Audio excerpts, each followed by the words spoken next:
Yung burol naman ni Ateneo athlete Divine Adili, binuksan na rin sa publiko yung mga kaibigan at supporters. Patuloy ang pagdagsa sa Arlington Chapel.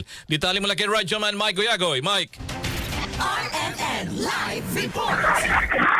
Radyoman Elmar, patuloy ang pagdating ngayon ng mga kaibigan at mga teammates na namayapang Ateneo athlete na si Divine Adili dito sa Arlington Memorial Chapel, dito sa Araneta Avenue, Quezon City.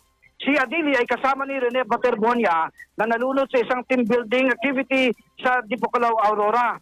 Ilang araw din na ibinurol sa Immaculate Conception Chapel sa Ateneo Loyola Heights Campus ang Nigerian athlete at hanggang sa paglipat nito ngayon ng mga labi nito dito sa Arlington Chapel, wala pa tayong mga namamataan na isa pang miyembro niya ng kanyang kapamilya. At kaninang alas 12 naman, nang buksan na itong viewing area dito sa may Arlington Chapel, ay nagsimula nang tumanggap ng mga bisita. Kabilang dito ang mga kaibigan at fans ni Adili.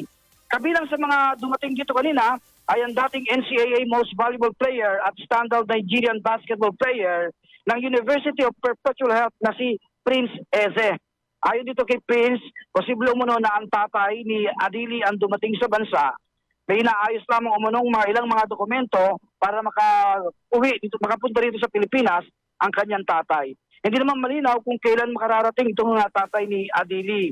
At hindi rin malinaw kung hanggang kailan ang magiging burol dahil magiging nakadepende ito sa magiging pasya ng mga magulang ng Nigerian athlete. Bumisita rin kanina ang isa rin sa Nigerian national na fan umano, itong si Adili na si Praise, sabi niya, ito'y magbibigay pugay dito kay Adili. Bumisita rin kanina dito ang matalik naman na kaibigan ni Adili na si Antonio Montemayor. Inalala ni Montemayor ang pagiging matalik na magkaibigan nila ni Adili nung nag-aaral pa lamang sila sa high school sa New Era University. Naging magkatimo muna sila noon sa kapunan ng New Era University at dito nakilala niya si Adili bilang mapagkumbaba, masayahin at matiisin na tao. Kanina namang alas 5 ng hapon, isinagawa ang isang misa dito sa burol ni Adili. Yan ating report mula rito sa DCXL RMN Manila. Radyoman Mike Goyagoy, Tatak, RMN.